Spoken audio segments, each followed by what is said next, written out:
Hey guys, Angel here. I am so excited about this video because I just got off the phone. Obviously I'm driving. I'm running some errands today, and I just got off the phone a little while ago with one of my mentees, and she was sharing with me that she was telling her mom about a conversation that her and I had about her life, about where she wanted to go in her career. And her mother, I am going to guess, is over 50. I'm guessing she's over 50. And a lot of people from that era, from that, in that age bracket, not a lot, I mean, I guess a lot. I mean, I know some 50-year-olds who are killing it, and that know about social media and about the way that the world is working new. But anyway, so my mentee was telling her mom that she didn't want to take the traditional route into the field that she's in. And her mother, being of that age bracket, didn't understand it and is telling her, I don't think that's gonna work. You should really go back to school and do it this way and X, Y, and Z. And so what sparked the point of me wanting to make this video is to share with you guys, a lot of you young girls are telling your parents about your dreams and they don't get it. They don't understand it. They're like totally green to it, like I'm green to Twitter. I'm not a Twitter girl. I have way more than 140 something or 30 something words to say.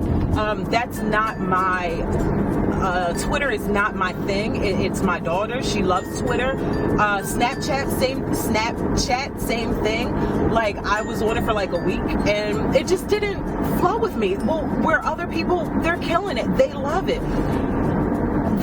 You just have to follow your own heart, even in the face of the people that gave birth to you. So let me be a little bit more specific. My mentee is in the medical field. When she was a young girl, she was hit by a car and it was a horrific accident.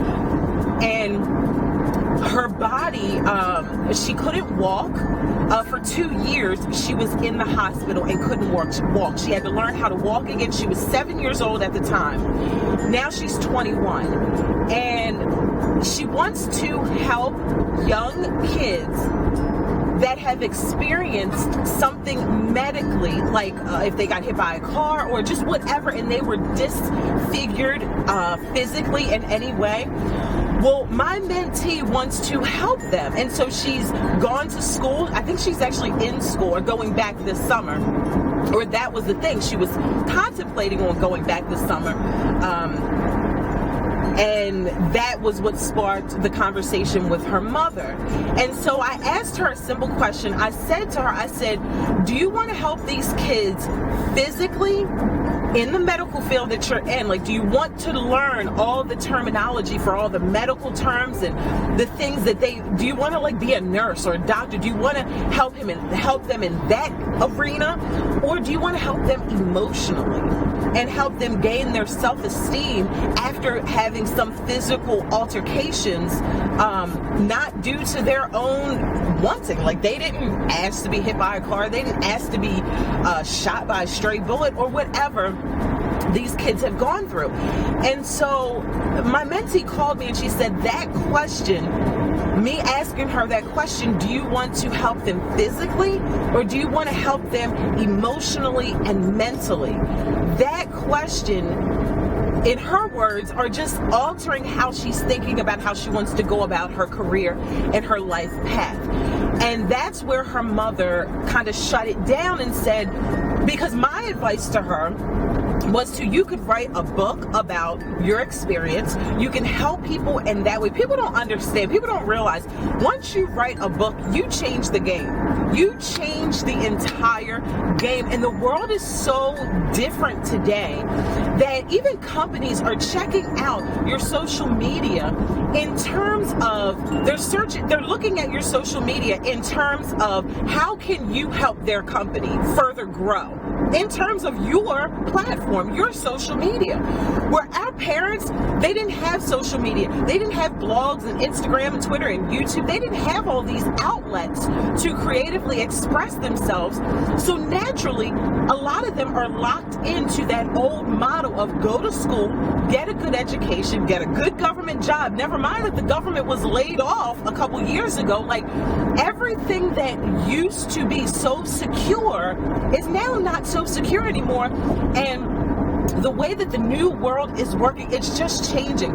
So my message and my point is for you young girls out there that are growing up in this world where it is filled with social media and cell phones and all of the stuff, the things that our parents didn't have. It's normal to you. This is all you guys know. So where you guys, this is totally normal to you. It's not normal to your parents. So naturally, your parents want to keep you safe. They want you to have something that's stable. They want you to have something that's secure, and they just don't get it. And I'm going to say to you guys what I shared with her. The only one thing that is secure, the one thing in life that is secure, the one thing, there's only one thing that all of us, rich or poor, tall or fat, black or white, it don't matter. The one thing for sure that we're all going to experience is death. That's it. That's all. That's the only certainty that we all have in life. My business could close. My husband could lose his job. Just anything can happen. Your good government job that you've had, that could shut down. There are no guarantees. Life is literally about jumping out there and just taking risk. And in the beginning, when you guys are getting all these grandiose ideas and this new way of doing things, not new to you, because like I said, this is all norm. This is all you guys, this is what you guys know. But your parents, it's all new to them. When you guys are starting out in this world that you guys are graduating from high school and graduating from college, when you have an idea, it's just like a woman being pregnant. In the first 3 months, that first trimester, most women won't even mention, other than to their spouse, that they're pregnant, because they realize that first trimester is so important. It's so crucial. Anything can happen. I mean, anything can happen throughout the whole duration of your pregnancy, but it's something about that first trimester that is so sensitive and so special that most women won't even share, because they don't feel like they're out of the woods until they're in that second trimester. And so that's the same way that I want you guys to carry your dreams. Don't tell everybody your dreams. If you know that your parents are quote unquote old school, the way that they do things, if you understand that, do your best to be your own mentor, be your own cheerleader, be your own best friend, and just work that thing out until your idea is secure, until you are secure enough with your idea that it doesn't matter what anybody says.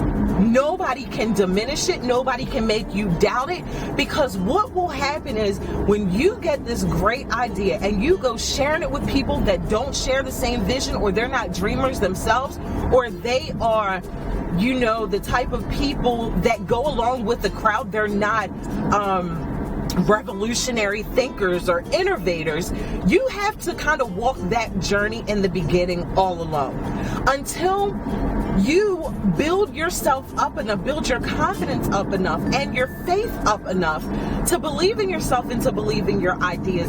Then you can share them with other people. So I always like to tell my mentee to move in silence. Just move in silence. Don't say nothing. Don't talk about it. Just keep it to yourself. Write it down in your journal. Keep it moving. And allow your actions and what you're doing to speak louder than any word that can ever come out of your mouth, and then your parents will see it. You know, one more thing, it's kind of like when I was pregnant with my first daughter. With my second daughter, my husband got it. When I was pregnant with Kiera, it was funny because Doug, my husband, didn't start treating me like I was pregnant until he saw the bump in my belly. So he knew I was pregnant. He saw that I had morning sickness. I wasn't feeling good, lack of energy. I was drained. I was tired. You know, all that stuff that women go through carrying a child. And it wasn't until he could see that my belly was starting to stick out that he started treating me like I was pregnant. So that's the same thing I want you guys to do with your dreams.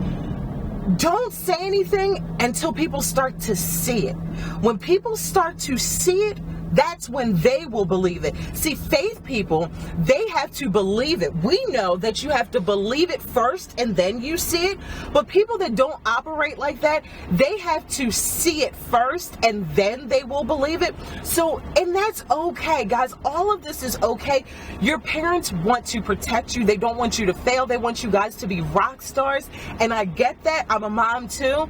I get that. However, I have to understand that I'm only the conduit that God used to birth my children. I can't control their destiny. I can't even tap into my own destiny and tell my own self what to do, let alone to try and dictate what God is calling my children to do.